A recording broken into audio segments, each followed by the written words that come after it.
kita akan memberikan sambutan, di mana sambutan yang pertama akan diberikan oleh laporan Ketua Pelaksana Seminar Nasional, yaitu Kak Wilda Nadia Fitri Lubis. Untuk Kak Wilda, kami persilahkan.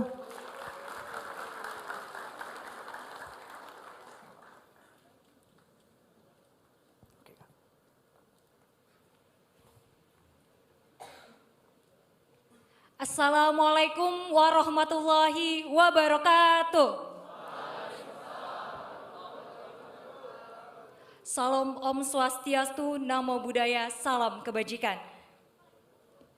Alhamdulillahirabbil alamin, puji syukur kepada Tuhan Yang Maha Esa atas rahmatnya kita dapat berkumpul di forum pada siang hari ini. Salam kebangsaan. Salam kebangsaan. Yang terhormat Ketua Dewan Pembina GMPK Abang Sudaryono, yang saya hormati Sekretaris Dewan Pembina Abang Cusni Mubarak, yang saya hormati Ketua Harian DPP GMPK Abang Wilfridus Yons Ebit, yang saya hormati seluruh narasumber yang telah hadir bersama-sama, yakni ada Abang Rocky Gerung, salam cinta dari kita semua. Ada Abang Julvan Lindan, selamat siang Bang. Ada Abang Fahri Hamzah, dan mungkin terakhir nanti Abang Budiman Sujatmiko akan menyusul. Yang saya hormati seluruh jajaran panitia Seminar Nasional GMPK, dan yang saya banggakan seluruh peserta, tamu undangan dan keluarga besar Gerakan Mahasiswa Pelajar Kebangsaan.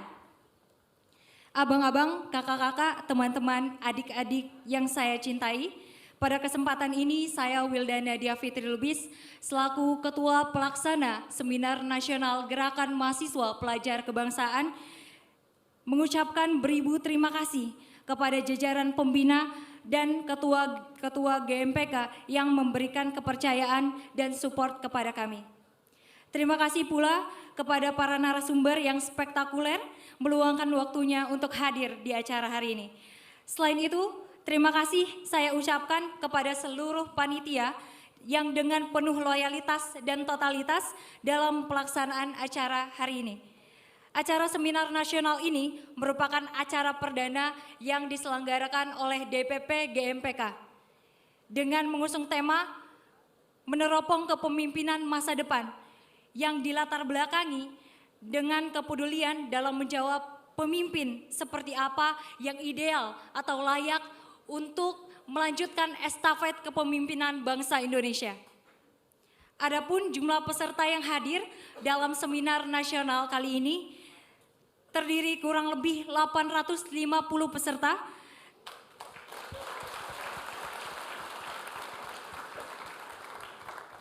yang hadir dari berbagai kampus, organisasi, dan juga DPD, DPC, GMPK sewilayah Jabodetabek maupun luar Jabodetabek. Adapun acara ini disupport oleh Garuda TV yang disiarkan dalam live channel YouTube dan channel Garuda TV. Saya mewakili seluruh jajaran panitia memohon maaf jika terdapat kesalahan dan ketidaknyamanan selama acara berlangsung. Kurang lebihnya itu saja yang dapat saya sampaikan. Wallahul muwaffiq ila aqwamit thoriq. Wassalamualaikum warahmatullahi wabarakatuh. Salam kebangsaan. Thank you Kak Wilda. Assalamualaikum, waalaikumsalam warahmatullahi wabarakatuh. Iya. Baik teman-teman dan juga pemirsa Garuda TV dimanapun Anda berada, selanjutnya kita akan mendengarkan sambutan yang akan diberikan oleh Ketua Umum GMPK yaitu Bang Alayak Mubarok. Kami persilakan Bang Alayak.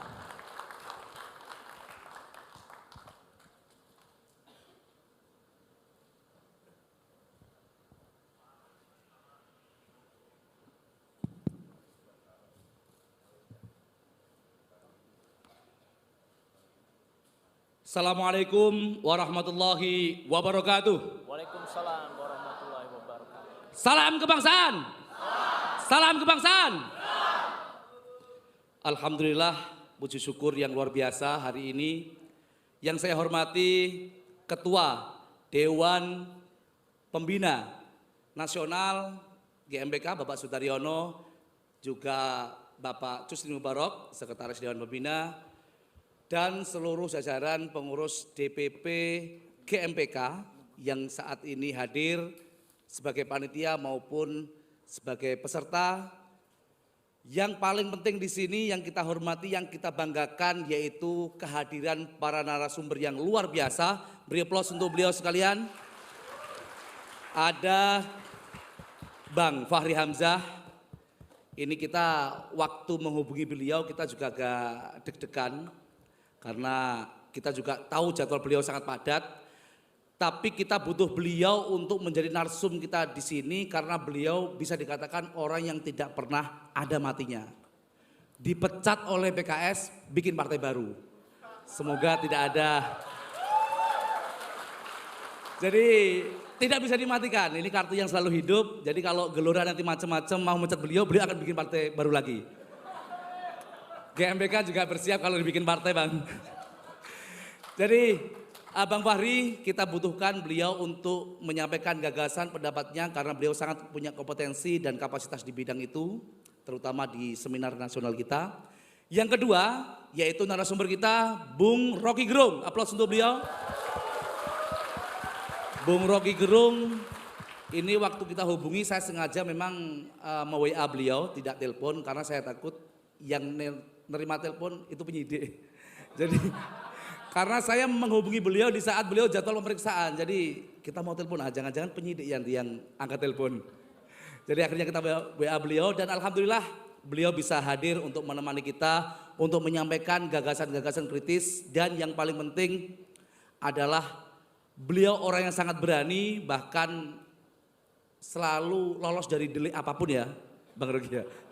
Jadi beliau manusia yang selalu lolos dari semua jebakan. Itu Bang Rocky Gerung. Aplaus untuk beliau. Selanjutnya yaitu Bapak Zulfan Lindan. Ini adalah politisi yang juga kita kenal bersama dari seluruh sepak terjangnya.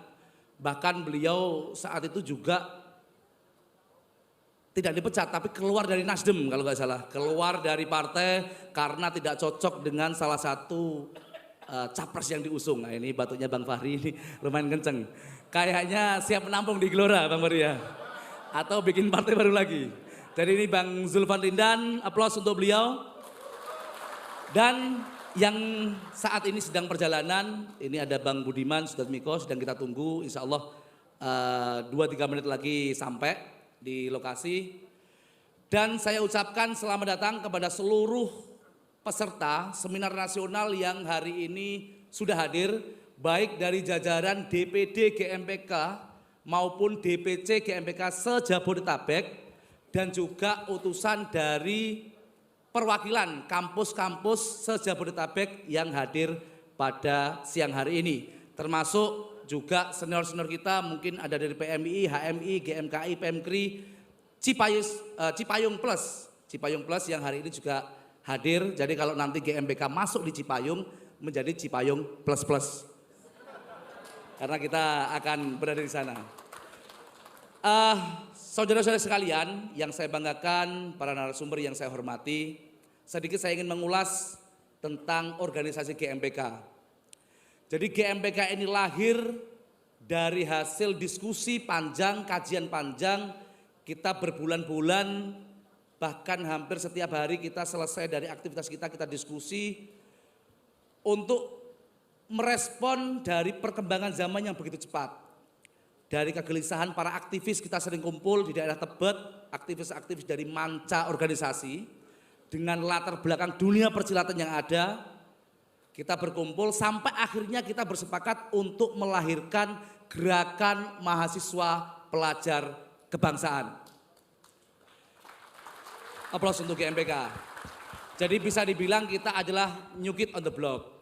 Jadi anak kecil yang baru lahir, tapi kita siap menerima arahan dari Abang Fahri, Bang Rocky sama Bang Zulfan Lindan untuk membesarkan GMBK ini karena beliau adalah juga inisiator dari sebuah organisasi yang akhirnya besar dan juga pemikiran-pemikiran kritisnya yang selalu berdampak pada bangsa kita. Jadi organisasi GMPK ini lahir dari kegelisahan para aktivis, kemudian kita sepakat melahirkannya, kurang lebih kita sudah berdiri sekitar 1 tahun. Resmi berbadan hukum pada bulan Maret, kita 6 bulan, dan kita bersepakat dari seluruh isu yang kita kaji, yang kita diskusikan, salah satu konsen yang kita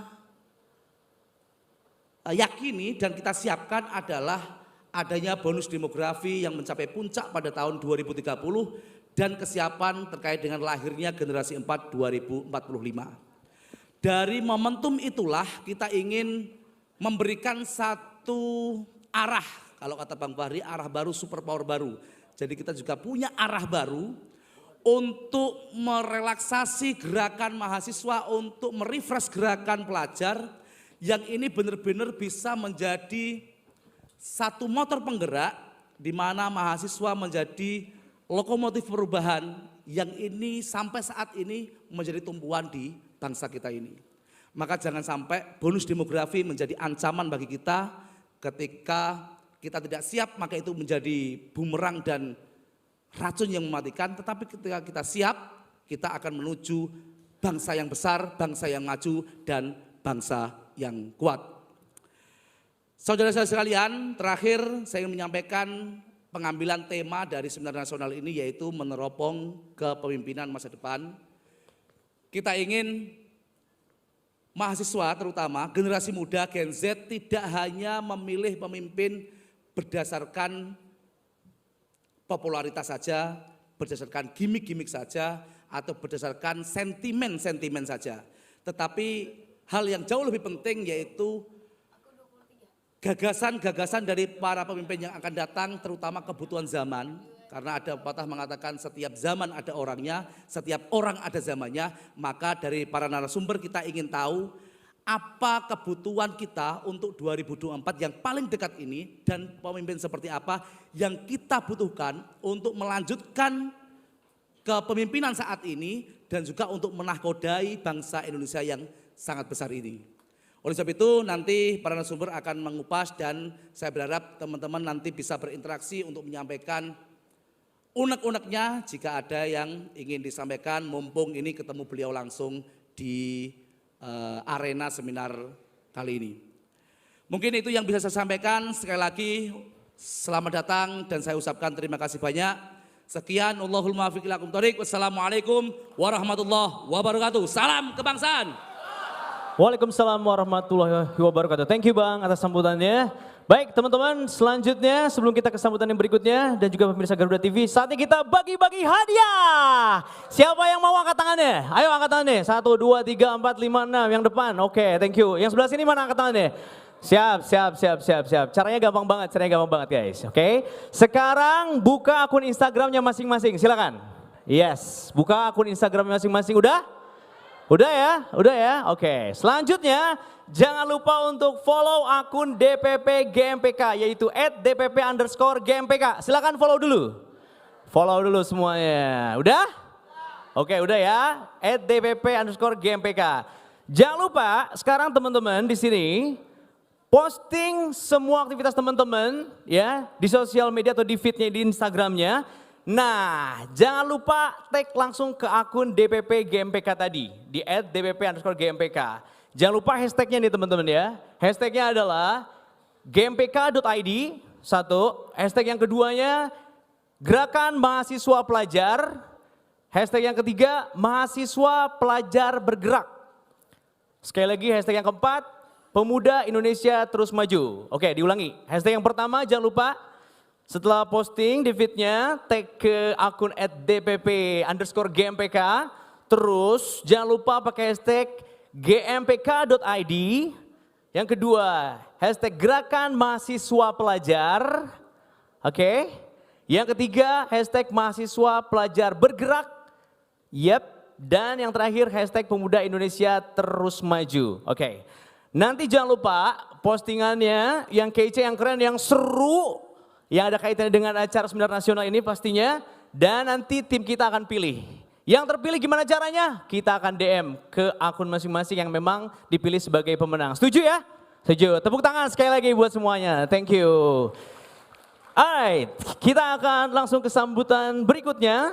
Kita akan mendengarkan sambutan dari Ketua Umum, Ketua Dewan Pembina sekaligus membuka Seminar Nasional GMPK, the one and only Bang Sudaryono, Bank MBA, please welcome.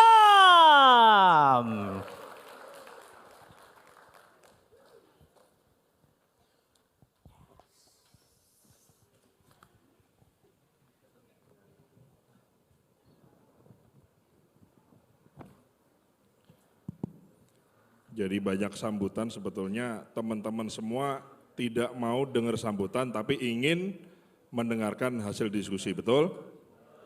Assalamualaikum warahmatullahi wabarakatuh. Assalamualaikum warahmatullahi wabarakatuh. Terima kasih, alhamdulillah saya tidak ingin berpanjang lebar.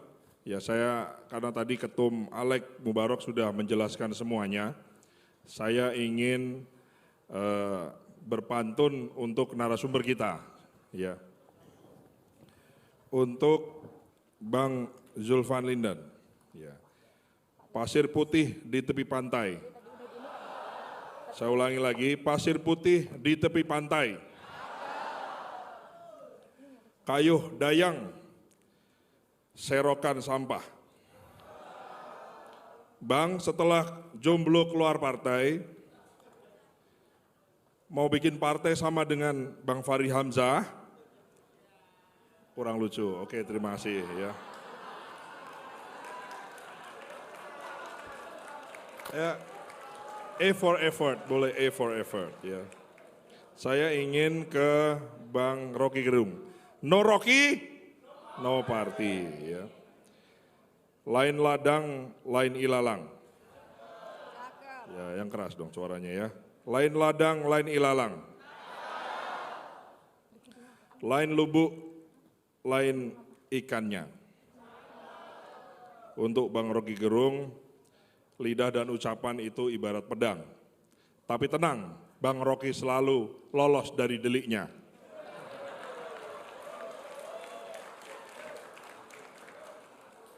Untuk Bang Fahri ya, Bang Fahri.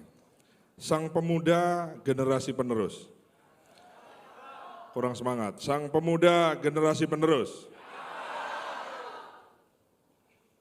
Pergi merantau ke masa depan. Setelah Bang Fahri dipecat dan putus, nanti kalau satu koalisi terus bagaimana? Tepuk tangan buat saya boleh ya, tepuk tangan buat saya. Baik, sedikit saya ingin memberi lebih banyak waktu kepada narasumber kita. Intinya saya ingin sedikit tadi menambahkan dari yang disampaikan oleh Bang Alek terkait GMPK. Betul, dari diskusi, dari idealisme, dari sebuah kajian-kajian kita bentuk ini 1 tahun yang lalu. Terus kemudian apakah GMPK ini hanya diskusi-diskusi saja? Tentu saja tidak. GMPK ingin menjadi sebuah organisasi yang kita kritis, betul. Kita kalau ada ketidakadilan, kita kalau perlu kita suarakan ketidakadilan itu. Kita suarakan dengan cara-cara yang memang diizinkan di alam demokrasi ini. Tapi GMPK juga kita melakukan aksi nyata kepada abang-abang narasumber. Kita sejak 1 tahun yang lalu sudah menginisiasi kegiatan bantu sekolah. Yang kerjasamanya dengan Garuda TV, kita kegiatan bantu sekolah. Yaitu dengan cara kita membuat konten-konten pendidikan dan juga aktivasi di sekolah-sekolah dan di kampus-kampus untuk membantu sekolah-sekolah yang ada di pelosok, yang kesulitan guru, yang gurunya tidak begitu mampu dan sehingga siswanya tidak mampu. Kita beri video-video animasi pelajaran-pelajaran yang menjadi momok bagi sekolah-sekolah yang ada di pelosok-pelosok. Kita sudah melakukan itu, kita lakukan bantu sekolah, sudah kita mulai, ada sekitar 15 sekolah kita sudah datangi, insya Allah kita akan aktivasi ini sampai dengan 1000 dan seterusnya dan seterusnya. Tepuk tangan untuk GMPK ya. Karena ini penting. Jadi bukan hanya kita demo, bukan hanya kita diskusi, bukan hanya menuntut, tapi kita juga ingin menjadi organisasi yang sehat, yang tidak hanya ngomong, tapi juga kita melakukan aksi-aksi yang nyata. Yang kedua, GMPK juga menginisiasi adanya gerakan beasiswa gitu, khususnya untuk pelajar kalau ini, untuk pelajar, beasiswa untuk pelajar, bagi pelajar-pelajar yang di pelosok yang memenuhi kriteria-kriteria. Kita targetkan mungkin dalam waktu 1-2 tahun kita sudah bisa memberikan banyak, karena termasuk juga ada kawan-kawan mahasiswa yang barangkali lebih secara materi kita sisihkan dari situ. Jadi sudah jalan, jadi bukan hanya ngomong-ngomong saja, tapi GMPK sudah melakukannya. Kita ingin menjadi organisasi yang kita betul-betul bisa memberikan sumbangsih nyata kepada masyarakat, khususnya kepada kelompok pelajar dan mahasiswa. Makanya namanya adalah Gerakan Mahasiswa Pelajar Kebangsaan. Jadi tidak hanya mahasiswa, tapi juga kita bagaimana memberikan sumbangsih, bagaimana kita memberikan satu pola pengasuhan yang baik kepada para pelajar. Di sini panggilannya abang dan kakak. Makanya kita ada pola asah, asih, dan asuh. Saya kira itu yang ingin saya sampaikan. Untuk ini selanjutnya kita sambut narasumber kita, Bang Zulfan Lindan, untuk tampil di depan. Silakan Bang. Kemudian tepuk tangan yang meriah dong, yang meriah ya. Lebih meriah. Kita sambut Bang Fahri untuk hadir di depan. Terima kasih.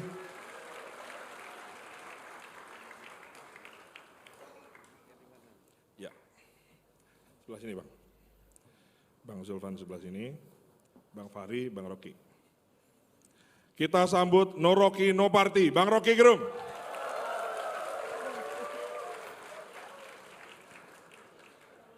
Wah.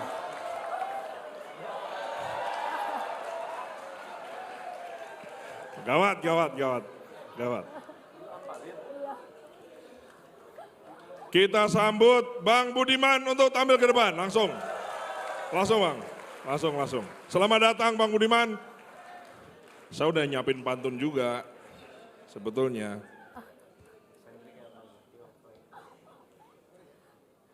Mantap. Just in time.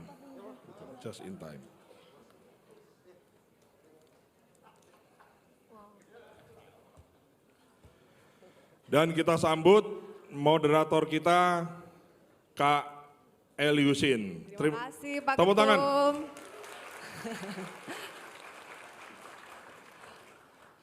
Dengan ini saya serah terimakan diskusi, dikasih waktu banyak. Semoga diskusi dan seminar ini bisa membawa kita menambah pengetahuan, menambah wawasan, menambah mungkin ada kontroversi sedikit gitu, dan juga membuat kita jadi makin kritis dan juga semakin berwawasan Nusantara. Terima kasih. Dengan ini seminar saya serahkan kepada moderator untuk memimpin. Terima kasih. Wassalamualaikum warahmatullahi wabarakatuh. Terima kasih Abang Pembina GMPK.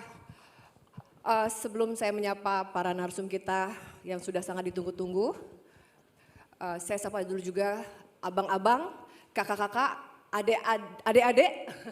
Iya, terima kasih. Kita akan mulai. Saya duduk di sini, abang. Oke, kita kenalkan lagi. Tadi abang Ketum sudah mengenalkan keempat tamu kita yang sangat istimewa pada siang hari ini. Mas Budiman dari tadi udah ditungguin banget sama teman-teman. Untungnya pas banget datang di saat yang sangat tepat. Oke, saya kenalkan kembali para narasumber kita. Mas Budiman Sujatmiko, terima kasih. Beliau lahir di Cilacap 10 Maret 1970.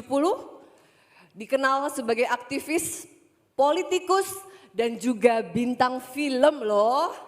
Oh, filmnya banyak. Jadi pastinya beliau dikenal lebih banyak sebagai anggota DPR, lalu pencetus undang-undang desa, lalu pencetus juga gerakan inovator 4.0 revolusi industri. Lalu ya yang paling baru, yang pasti teman-teman sudah tahu ya, dipecat. Dari tadi kata dipecat ini disebutkan terus. Dari tadi paling viral nih kata dipecat ini Bang. Jadi baru saja dipecat. Jadi ini kenapa semua keempat orang ini diundang dipecat, sama-sama dipecat nih. Abang ambil mic Bang, kita biar langsung panas. Jadi tadi udah tahu ya dari kata dipecat kita jadi viral di sini. Oke, lalu saya kenalkan lagi setelah Mas Rocky Gerung. Abang Rocky, kita panggil semua di sini karena semuanya adalah abang dan kakak. Jadi saya panggil semuanya abang ya. Abang Rocky Gerung, lahir Manado 20 Januari 1959. Beliau dikenal sebagai filsuf, tapi lebih banyak sebagai provokator ya. Jadi filsuf dan dosen akademis. Jadi kalau saya ingat kakak-kakak, adik-adik, abang-abang pasti tahu lah ya kalau ingat Dian Sastro, pasti ingat Rocky Gerung lah ya. Jadi selalu disebut-sebut sama Dian Sastro, ini dosen favorit dan dosen penguji saat tesis. Lalu beliau juga pendiri Setara Institut bersama almarhum Gus Dur dan Azrumardi Arza.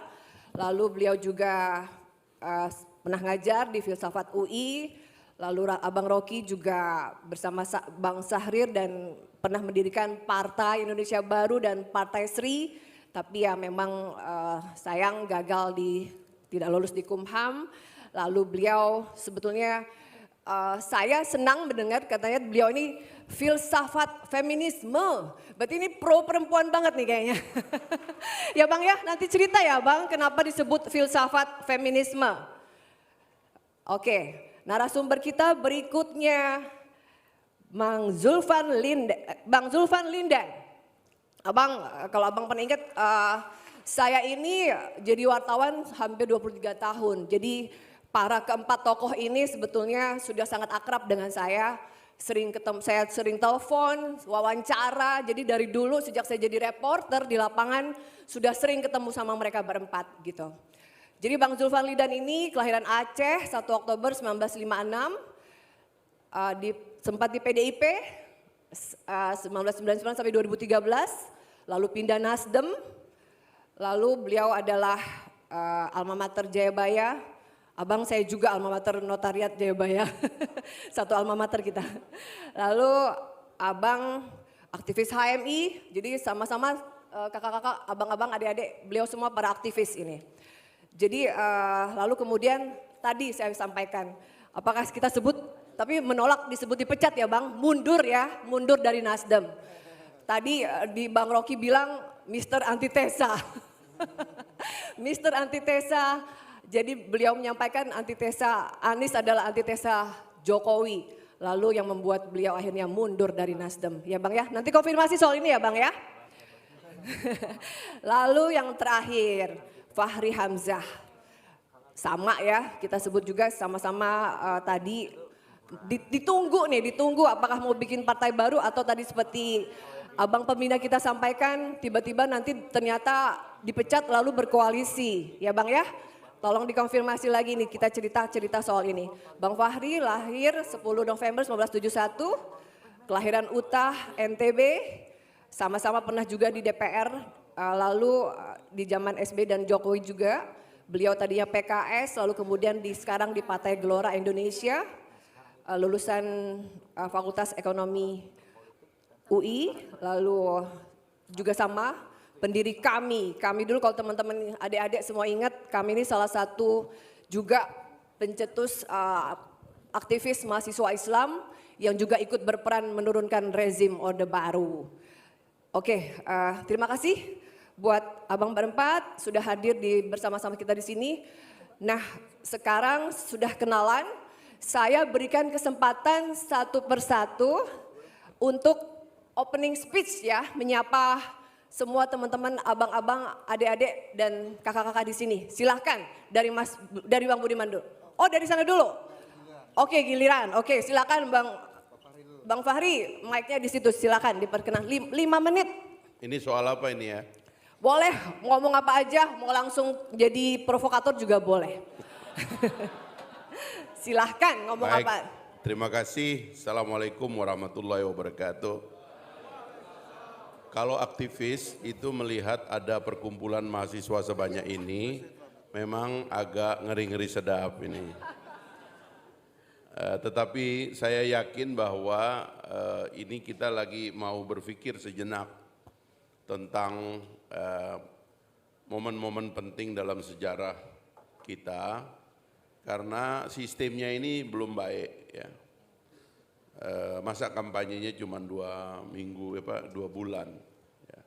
Jadi meneropong pemimpin di ruang-ruang seperti ini mungkin adalah kompensasi dari absennya ruang publik menghadirkan diskusi yang luas di antara para pemimpin dan para calon-calon yang saya dulu usulkan harusnya partai berdebat dulu, lalu caleg berdebat dulu, lalu capres berdebat kemudian. Tapi rupanya tidak terjadi dan kita sudah akan pemilu 19 pendaftaran, 25 November calon ditetapkan, 28 November kampanye, 10 Februari hentikan, tanggal 14 pencoblosan. Jadi saya anggap bahwa momen ini mungkin semacam insiden ya dalam pertemuan kita, tetapi yang insiden yang pentingnya adalah karena kawan-kawan yang ngumpul hari ini sebenarnya tadi pecatan yang dibilangnya ya gitu, tapi juga mewakili renungan terhadap momen ini gitu. Saya misalnya aktivis seperti teman-teman, ya saya kira kami berempat ini adalah orang lapangan sebenarnya. Tidak Bung Rocky yang agak akademik, tapi pada dasarnya beliau itu orang lapangan karena sama-sama kita ada di lapangan pada momen-momen sejarah penting transisi dari Orde Baru sampai sekarang gitu. Demikian juga Bang Zulfan, ini mentornya teman-teman HMI ini, beliau ini ya. Dan Bung Budiman ini dulu mendirikan satu partai yang suatu hari Bung Budiman, Anda mungkin belum pernah dengar dari orang lain, saya diundang oleh almarhum Adi Sasono berkumpul dengan beberapa menterinya Pak Habibie dalam transisi. Datanglah Pak Maulani, kepala Bakin pada waktu itu, menyampaikan informasi bahwa akan ada 2 peristiwa penting yang terjadi dalam transisi Habibie. Pertama adalah kita menang di Timur Timur, kata beliau dalam dengar pendapat. Yang kedua, PRD akan jadi partai terbesar, katanya begitu. Jadi partai yang didirikan oleh Bung Budiman dulu itu dicurigai oleh negara akan menjadi partai pemenang pemilu tahun 99 gitu. Dan benar ternyata beliau masuk ke partai pemenang pemilu tapi sekarang keluar lagi begitu. Nah inilah orang-orang yang di depan Anda. Sayang sebenarnya kalau waktu kita kecil karena orang-orang ini adalah orang-orang penting yang bisa banyak berefleksi tentang situasi ini dan tentang bagaimana kita membawa transisi kita ke depan gitu. Tapi saya nggak tahu formatnya seperti apa karena masing-masing kayaknya juga akan harus pergi jam 4 begitu ya. Tapi menurut saya terima momentumnya aja, pasti kita bisa melakukan sesuatu bersama-sama setelah ini. Itu aja mungkin, moderator. Ya, terima kasih Bang Fahri. Berarti kita urut sekarang Bang Zulfan. Silakan Bang Zulfan. Terima kasih. Assalamualaikum warahmatullahi wabarakatuh. Waalaikumsalam warahmatullahi wabarakatuh. Salam sejahtera buat kita semua.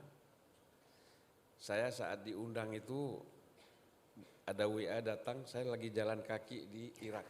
Iya, tadi cerita Bang Fahri. Di panas terik. Bang Zulfan. Iya, lagi di Jadi Irak. saya bilang, oke, saya bisa karena saya lihat nih biasa kalau anak muda yang ngundang kita langsung siap. Senang, makanya bersama anak muda. Ya pasti ada sesuatu yang baru. Tapi waktu itu saya nggak tahu judulnya apa, siapa yang narasumbernya, ya kan pesertanya di mana. Kalau masa Orde Baru kita kalau nggak jelas gitu khawatir nih, tahu-tahu di tempat Intel kita pertemuan kan. Nah kalau di sini kan sekarang kita bebas ya. Hanya terakhir saya dapat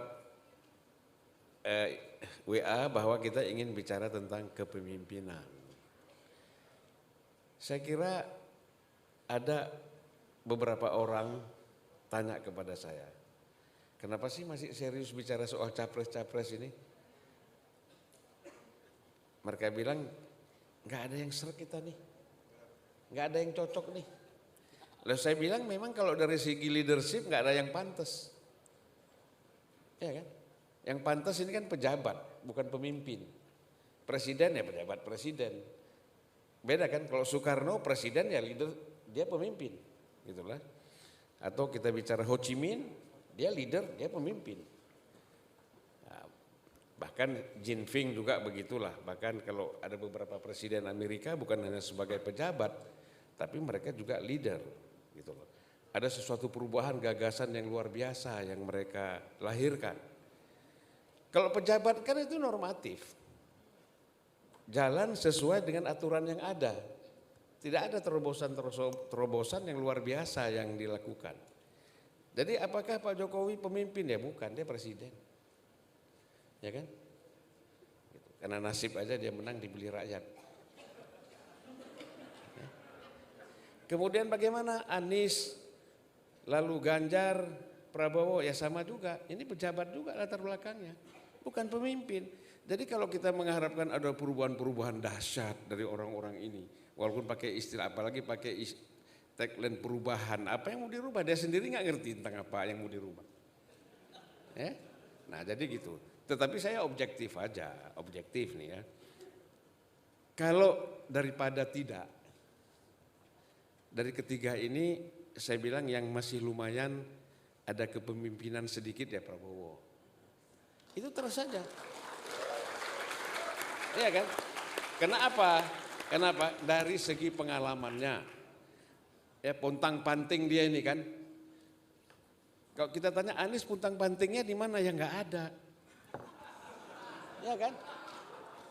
Nggak ada. Dia HMI, misalnya dia aktivis HMI, nggak ada dia dipanggil Laksus, masuk penjara, keluar masuk, nggak ada, ikut aja. Ya Ganjar juga nggak ada, anggota DPR, ya kan? Nomor 1 di Jawa Barat misalnya, di Jawa Tengah. Kalau istilah kita dulu pada masa Orde Baru, kalau nomor 1 itu jangankan orang, sendal aja jadi. Ya, nah, jadi agak kurang gitu. Ini kita bicara fair aja, bukan soal saya dukung Prabowo atau siapa, nggak ada urusan ini. Tetapi kalau kita bicara Prabowo, di militer pasti pontang-panting. Pangkatnya mayor nggak naik-naik, ditekan terus sama Benny Murdani. Kan kita lihat. Baru Prabowo itu bisa tembus menjadi kolonel, menjadi bintang 1 ketika Faisal Tanjung menjadi Panglima TNI. Lanjut ke Kopassus dan Pangkostrat. Habis itu dihambat lagi, malah katanya dipecat dari TNI. Nasib sial aja Prabowo itu terlambat ketika 98 itu. Kalau dia yang lebih dulu ketemu sama Soeharto di Cendana, dia yang menceritakan tentang apa sesungguhnya yang terjadi pada 98 itu, Wiranto yang dipecat. Ya. Tetapi karena Wiranto pulang dari Malang habis melantik divisi dan Komisi Kostrat, ini kan aneh juga ini. Masa Panglima TNI melantik divisi Kostrat di Malang. Dia langsung habis itu keliling Jakarta sebentar, langsung ke Cendana. Di Cendana waktu Prabowo mau masuk nggak bisa karena ada Wiranto di dalam. Begitu Wiranto keluar, Prabowo udah nggak diizinkan lagi ketemu Soeharto. Artinya ada laporan-laporan yang memang mendiskreditkan Prabowo di situ. Sialnya itu aja, lambat dia datangnya. Ya. Nah jadi kalau kita bicara soal kepemimpinan itu tadi, menurut saya terlalu jauh lah kita bandingkan ini yang ada sekarang dengan Bung Karno, dengan Syahrir ya. Gitu, dengan Tan Malaka terlalu jauh. Ya.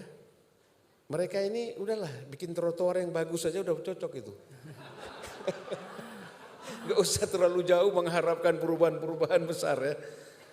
Iya. Baik Bang Zulfan, Ya, terima terima kasih. Sekarang Bang Rocky, silahkan. Oke. Apa beda antara mahasiswa dan buzzer? Coba. Ya sama, dua-duanya bergerak. Buzzer sekedar gerak-gerakin tubuhnya atau gerak-gerakin tangannya untuk nyimpan amplop. Tapi mahasiswa menggerakkan pikirannya untuk kepentingan masa depan. Itu bedanya.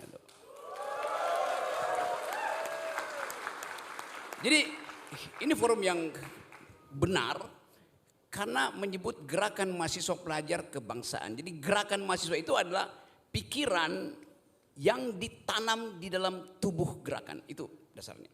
Jadi kalau Anda punya pikiran dan tidak diwujudkan lewat gerakan, itu artinya Anda bertapa aja tuh. Kalau Anda punya gerakan tidak dituntun oleh pikiran, itu namanya Andanya buzzer. Jadi dari sekarang pisahkan itu. Supaya kita bisa menghasilkan apa yang diinginkan tadi oleh Zulfan Lindan. Yaitu pemimpin-pemimpin yang otaknya cemerlang, gerakannya masuk sampai tingkat rakyat. Itu yang dilakukan oleh Tan Malaka, Bung Karno, Sultan Syahrir, segala macam. Itu yang hilang hari-hari dan ingin kita pulihkan. Jadi seminar yang bagus supaya kita beri tanda pada bangsa ini. Ada satu momentum ketika orang akhirnya bisa memisahkan mana leader, mana dealer.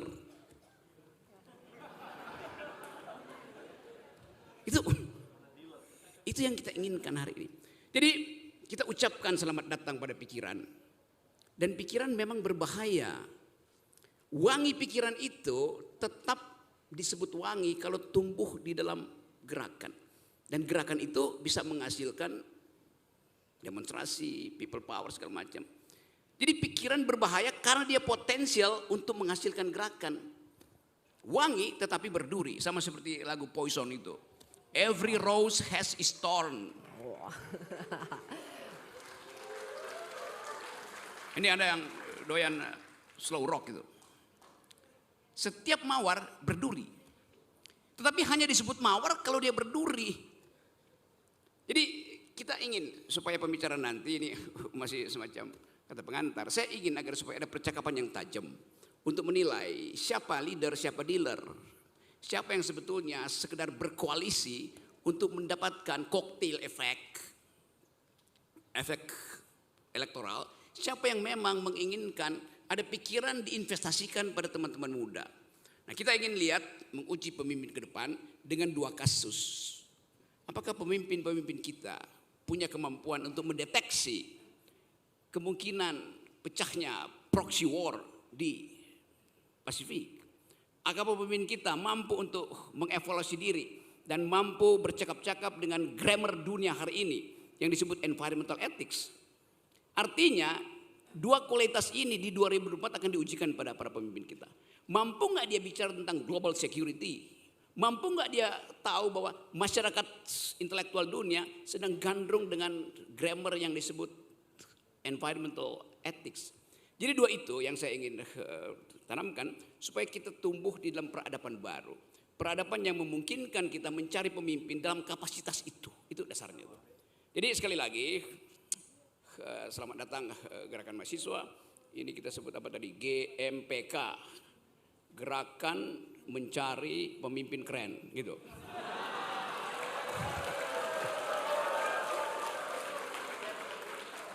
Sebetulnya saya salah, bukan gerakan mencari pemimpin keren, gerakan mendukung pemimpin keren. Karena pemimpinnya udah ada. Oke. Assalamualaikum warahmatullahi wabarakatuh. Oke. Terima kasih ya Bang Rocky. Silakan Bang Budiman Sujatmiko. Terima kasih. Shalom. Salam. Assalamualaikum warahmatullahi wabarakatuh. Salam sejahtera. Waalaikumsalam warahmatullahi wabarakatuh. Teman-teman sekalian, terima kasih. Tadi saya disebut, saya pikir saya terlambat, tapi rupanya tidak terlambat. Pas waktunya. Tepat waktu. Tepat waktu. Pemimpin juga adalah soal tepat waktu. Pinter ngeles. Pemimpin pintar ngeles. Artinya begini, pemimpin yang datang terlalu cepat,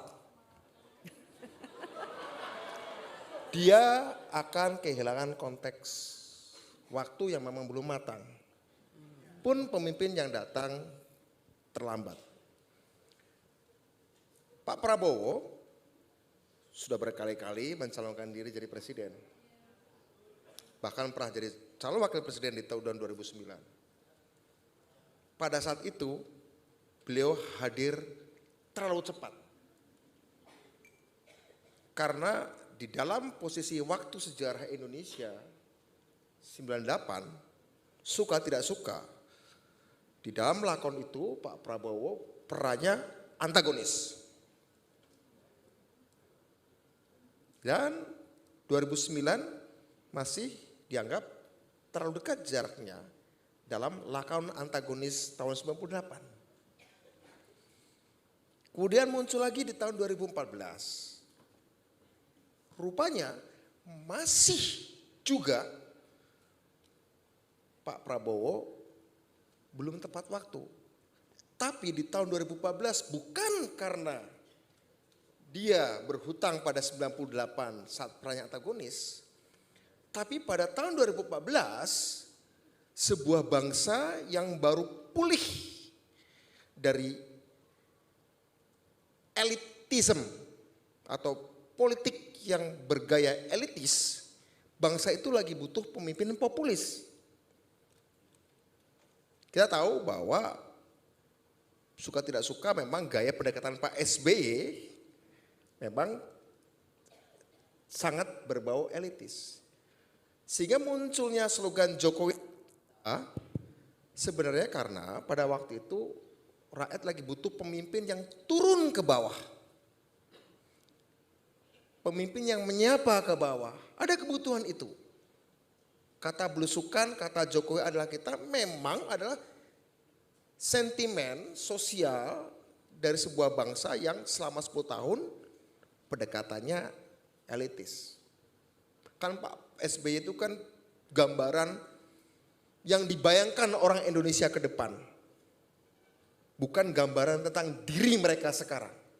Nah Pak Jokowi muncul sebagai gambaran diri rakyat. Sehingga tahun 2014 memang ada kebutuhan pemimpin yang menyapa. Istilah belusukan, istilah Jokowi adalah kita. Kenapa sekarang 2024 tepat untuk beliau? Karena memang tugas pemimpin, setelah ada pemimpin yang turun ke bawah, kita tidak butuh lagi pemimpin yang terus-menerus berada di bawah. Kita butuh pemimpin yang kemudian mau mengangkat kelasnya rakyat sama-sama ke atas. Karena itu saya katakan pilihan saya pada Pak Prabowo, karena kita butuh kepemimpinan yang strategik, bukan lagi yang populis.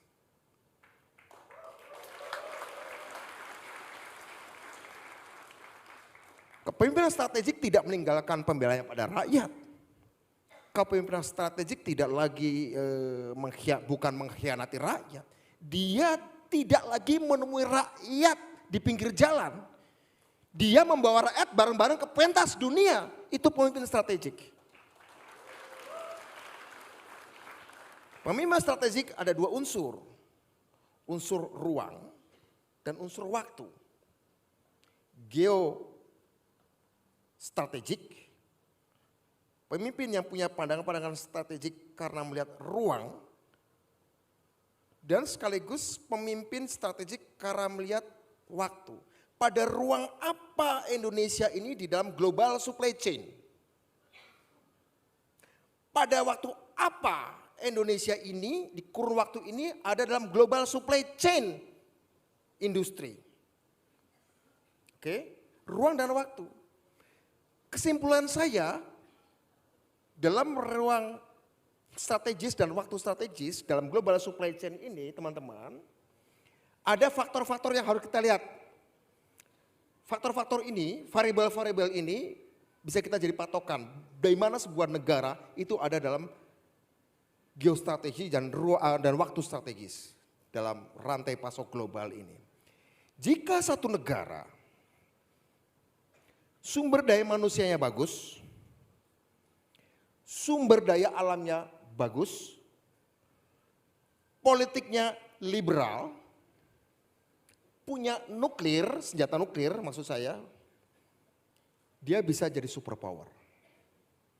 Dan di dunia cuma satu, namanya Amerika Serikat.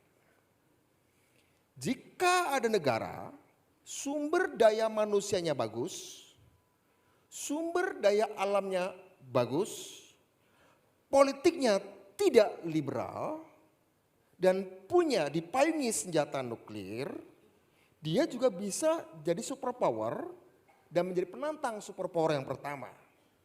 Itulah Rusia, itulah China, dan mungkin Iran mungkin nyusul.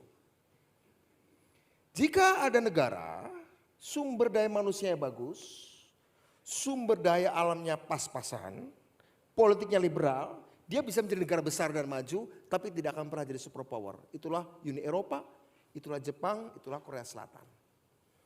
Jika ada satu negara sumber daya alamnya bagus, sumber daya manusia pas-pasan, politiknya liberal, tapi punya nuklir,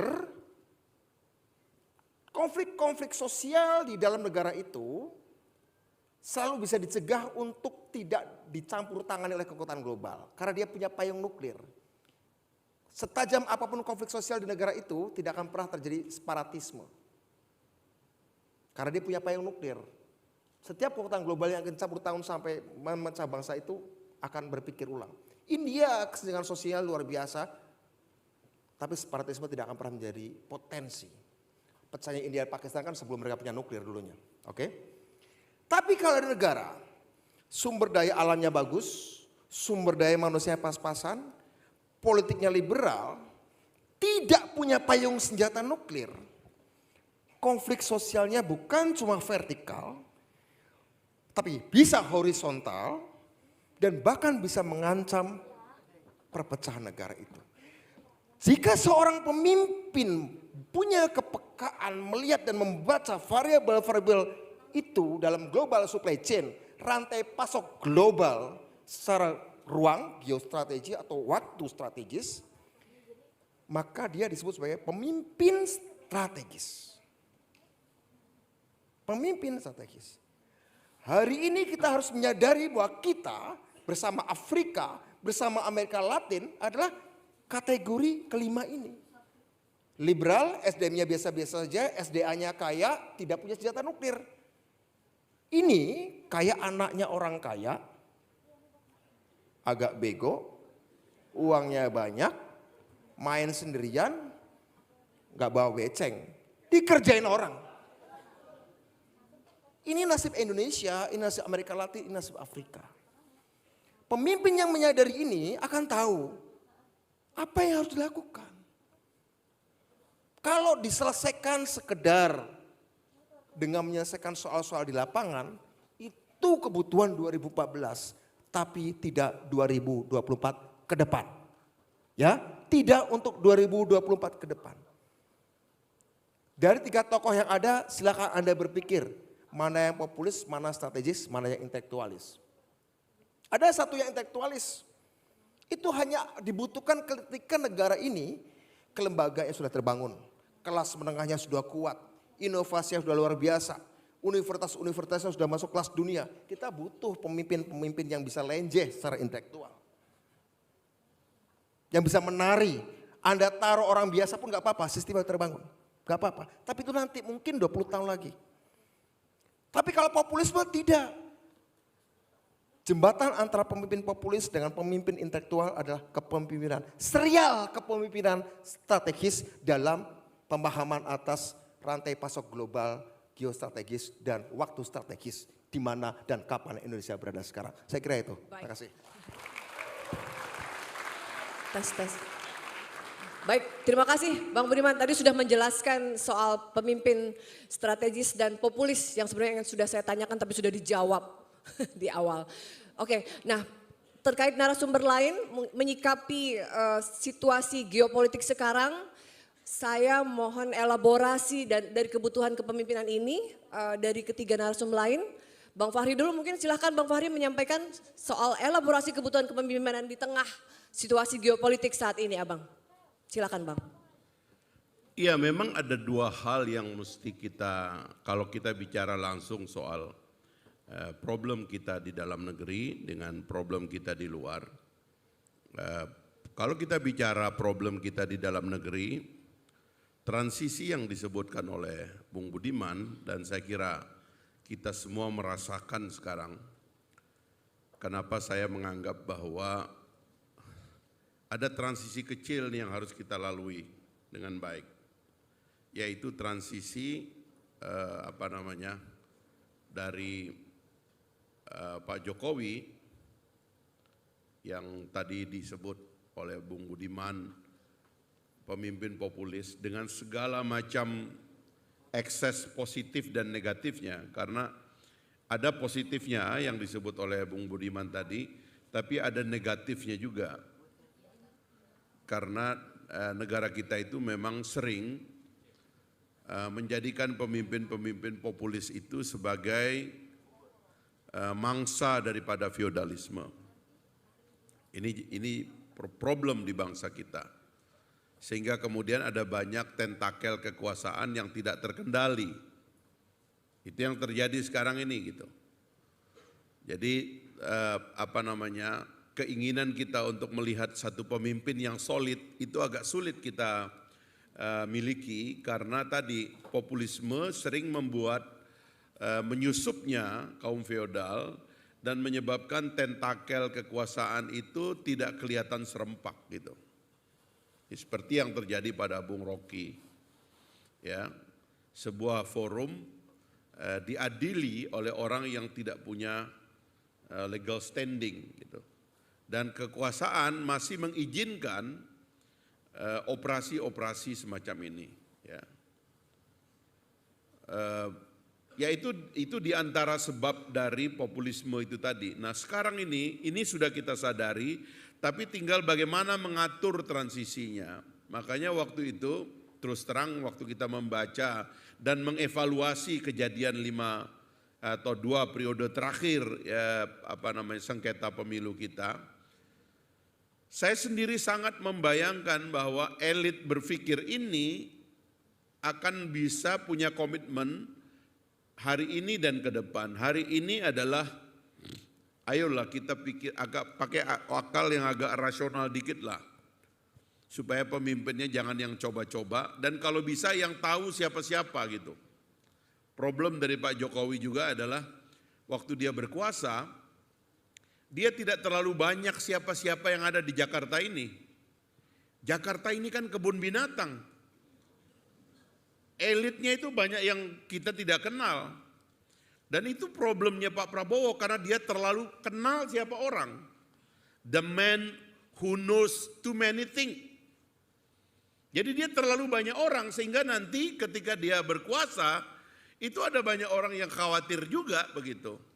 Makanya sekarang kita sebagai orang rasional berpikir kali ini kita kasih kepada orang yang ngerti persoalan. Dan ngerti orang juga.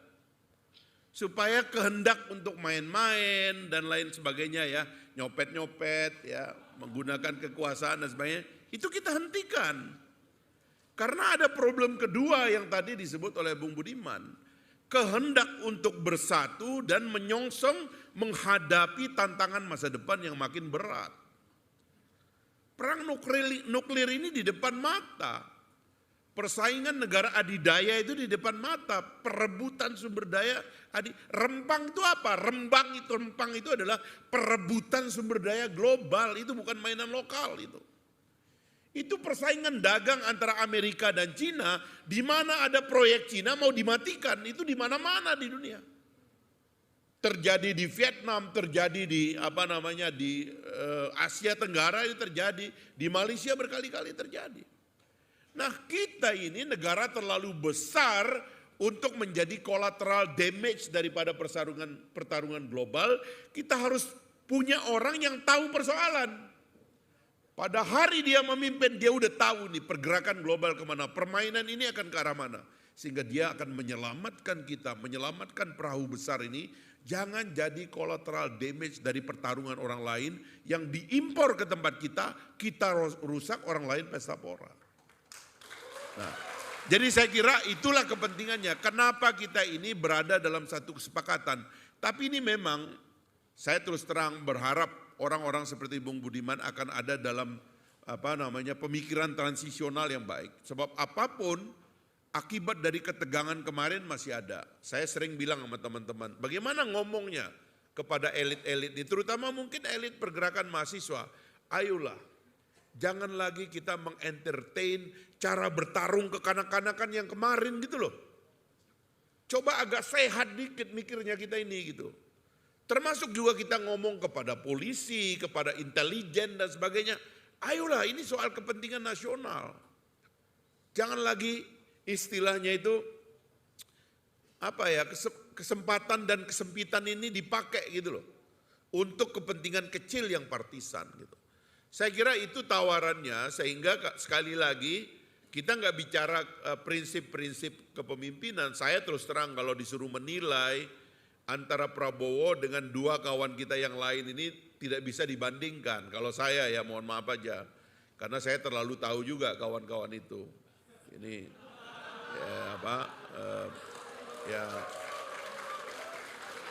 ya saya kadang-kadang mau bilang belum cukup umur nggak enak gitu loh. Jadi kan, ya misalnya Pak Prabowo boleh diserang sebagai berumur dan sebagainya, tapi di antara 5 negara atau 5 negara demokrasi terbesar dan negara tetangga kita Amerika Serikat itu Joe Biden 80 lebih ya. India negara demokrasi terbesar itu berapa itu? 77 kalau nggak salah si Modi itu. Lalu Lula juga 80. Pak Prabowo nanti bahkan lebih muda dari Anwar Ibrahim, dia 71, Anwar Ibrahim 74. Tapi yang kawan-kawan kita yang di dalam negeri ini menurut saya ya mohon maaf aja memang belum ya latihan dulu lah begitulah kira-kira.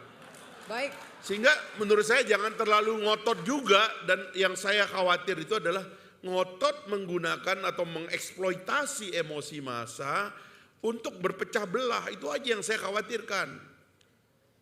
Ini waktunya menurut saya agak rekonsiliatif cara berpikirnya, dan saya berpikir juga ada untungnya juga 3 calon ini karena ini akan menciptakan tokoh tengah yang rekonsiliatif gitu. Saya kira Terima kasih. Terima kasih. Terima kasih Bang Fahri. Bang Zulfan, silahkan Bang Zulfan, kesempatan untuk Anda.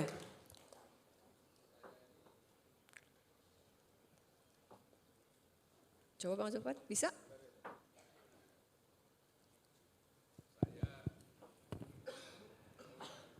Abang, coba. Abang pegang di tengah. Harus dari cewek juga rupanya. Itu bisa, ini juga enggak bisa. Oh itu Ini semua udah, itu ini mic-nya Mbak Puan itu mati semua. Iya. Tes. Ya. Oke. Saya ini ya kalau mendengar apa yang disampaikan oleh Budiman, apa yang disampaikan oleh Pak Hari Hamzah, saya rasanya tenang kok, enak tidur gitu. Tapi rasanya untuk merealisasikan ini agak sulit nih. Kenapa? Ya, masih jauh sekali. Ya, jadi itu kan harapan, ya kan? Harapan kita masih terlalu jauh bahwa kita akan memiliki figur-figur yang memang bisa menyelesaikan persoalan yang begitu berat. Indonesia ini kan sebenarnya kalau kita bicara dari geopolitik, kita ini kan sudah dikepung. Ada Australia, ada Singapura, ya. Kemudian dalam skala yang lebih besar ada Cina, Rusia dan Amerika.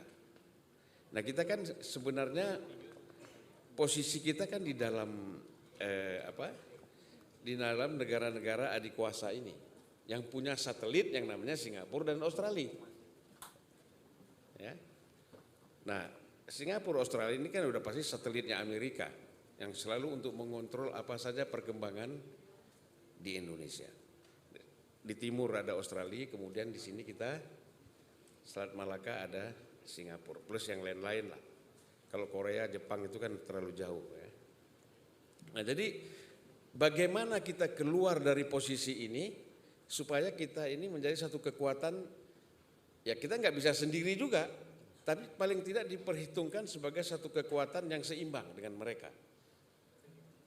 Ya. Jadi segala sesuatu yang skalanya besar tidak bisa kita lepaskan dari kepentingan negara-negara ini. Itu pasti.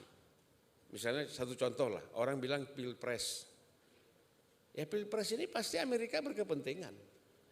Cina berkepentingan, Rusia berkepentingan. Ya, apalagi kalau bicara soal Laut Cina Selatan, persoalan kita di Selat Malaka, pasti mereka punya kepentingan. Nah ini kemarin kita senang juga nih, waktu Jokowi mau hadir di BRIC, ya di Afrika Selatan. Wah ini kita pikir pasti ada satu lompatan yang luar biasa. Yang selama ini kita dikungkung oleh IMF dan World Bank, ya, dan kekuatan-kekuatan Barat, di sini Amerika, Inggris dan lain-lain. Tapi Jokowi hadir di sana itu menurut saya luar biasa. Tetapi realisasinya seperti apa? Kalau hanya sekedar hadir tanda tangan absen nggak ada gunanya. Tetapi hadir di sana kita harapkan mempunyai satu sikap kita berpihak kemana dalam melawan hegemoni ini. Rocky tahulah barangkali. Dalam pemilu partai yang selalu keluar pemenang kan IMF sama World Bank. Nggak ikut pemilu, ya, tapi selalu Menteri Keuangan pasti. Kalau enggak IMF, World Bank. Gitu. Itu dari dulu, nggak ikut pemilu. Nah kita di sini capek-capek. Ya, partai-partai ini setengah mati berdarah-darah, yang menang mereka juga. Nah oleh karena itu kalau berani geser sedikit ke BRIC, saya kira ini luar biasa. Ya, dan artinya bahwa kita akan menunjukkan sikap. Nah terakhir kan Jokowi bilang pemimpin harus memberikan optimisme. Pemimpin harus memberikan semangat ya untuk ke depan. Nah coba itu dibuktikanlah setahun ini. Bagaimana posisi kita. Nah makanya saya setuju sekali tadi kalau bicara soal siapa di antara 3 calon presiden ini yang lebih memahami persoalan-persoalan bangsa, ya memang real itu Prabowo. Loh iya, dia sudah bergelut begitu banyak dengan persoalan bangsa ini. Ini orang tahan banting. Ya kan? Sampai pada akhirnya kemarin banyak jenderal-jenderal itu semua Agum yang dulu 2014 mengecam dia, Hendros segala macam gabung dukung Prabowo. Artinya kan apa yang dilihat oleh mereka itu apa? Bukan persoalan sesama militer. Ini anak tahan banting nih. Ya kan? Kita sikat kiri, sikat kanan, kita bilang begini-begini dia tetap maju, tegar. Ini yang penting. Gitu. Jangan kalau mau jadi pemimpin nggak jadi wapres saja mengeluh, ya kan? Ini kita nggak tahu Anies ini kalau nggak jadi capres nanti gimana? Saya mau tanya kalian yakin nggak Anies ini bisa maju capres? Nggak yakin, saya paling nggak yakin dari dulu. Nggak yakin. Last minute ini bisa berubah, last minute bisa berubah. Apalagi kalau bicara PKB, gampang sekali berubahnya. Ya, bisa berubah. Jadi siapa yang menyangka kita lagi tidur enak-enak besoknya baru kita dengar, loh Anies deklarasi dengan Caimin. Besok kita tidur lagi, Anies pisah dengan Caimin, itu bisa terjadi. Ya itu bisa terjadi. Nah, ini karena yang ingin menyelamatkan diri siapa? Bukan Anies, bukan Caimin, bukan siapa-siapa. Yang ingin menyelamatkan diri itu Surya Paloh.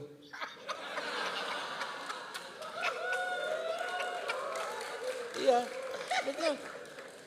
Dia udah kejepit sama Pak Jokowi, nah sekarang gua mau keluar gimana caranya? Ya kan, bagaimana gua keluar dari sini? Ya kan, pertama udah ketendang dulu nih, Demokrat, masuk PKB. Jadi juga ini kan, dia kan selalu ingin menunjukkan muka kepada Pak Jokowi, saya ini loyal, saya ini tidak mau berbeda dengan Pak Jokowi, saya selalu sama. Karena terlalu banyak kasus. Iya kan? Itu problemnya. Kalau nggak ada kasus tabrak terus nggak apa-apa. Tapi kalau problem kita ini banyak kan, pasti kan masa mau berhadapan dengan presiden, kita tahulah. Ya kan? Yang bisa lolos dari kasus-kasus itu kan Rocky. Ya kan? Loh. Rakyat mendukung karena kasus dia bukan kasus korupsi. Tapi kalau kasus korupsi kan berat. Ya. Nah jadi itulah kita lihat bahwa kita harus real. Ini rakyat ini harus tahu, jangan emosional memilih pemimpin. Nah kita ini, kami berempat, kalian semua ini generasi muda, ya kan, yang lain-lain itu harus dikasih pemahaman. Jangan emosional, ya kan? Lihat latar belakang orang gitu loh. Baik. Saya misalnya orang bilang, loh katanya tuh suka lempar asbak, Prabowo, suka pukul-pukul meja. Saya waktu ketemu dia 3 jam ngobrol kayak ketemu sama kiai. Sejuk, ngomongnya santai ya. Nah, jadi isu-isu seperti itu yang dikembangkan di luar tuh nggak benar. Ya kita menyampaikan apa sesungguhnya yang kita alami. Ya, bukan yang ada dalam imajinasi kita untuk memojokkan atau menjelekkan orang. Ya udahlah Anies, Ganjar, biarlah jadi menterinya Prabowo nggak apa-apa. Ya. Kolaborasi ya Bang ya. Oke. Ini makin waktu jalan ini makin panas ini. Makin keluar nih. Memang keempat narasumber kita ini provokator dan kompor tuh bener banget ya. Panas ini, makin panas. Ini kita lagi live nih ya Bang. Keempat narasumber kita, terima kasih. Makanya saya sebut ini panas Bang. Kita tuh trending nomor 2 nih di Twitter nih sekarang. Seru.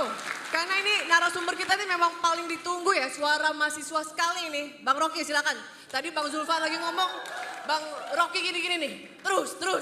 Ayo Bang, sekarang Bang Rocky silakan. Oke, ini isu yang burning issue, burning ideas soal keamanan global. Karena itu pemimpin nanti dia mesti bisa menjawab secara telak apa sebetulnya landasan filosofi bangsa ini di dalam soal global politics. Mereka yang belajar hubungan internasional atau politik internasional paham bahwa ada dua mazhab. Mazhab pertama adalah mazhab kaum realis, civis pacem para belum. Siapa yang ingin damai bersiaplah untuk perang. Itu dasar pertama untuk mempertahankan diri. Tapi ada doktrin kedua, civis pacem para justitium.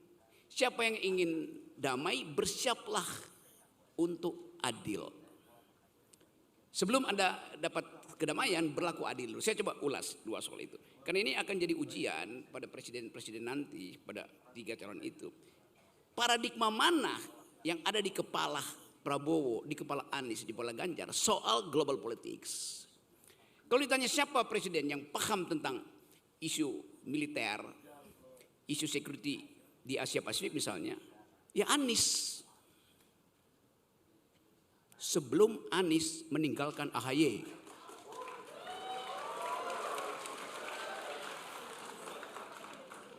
Gak mungkin Cak Imin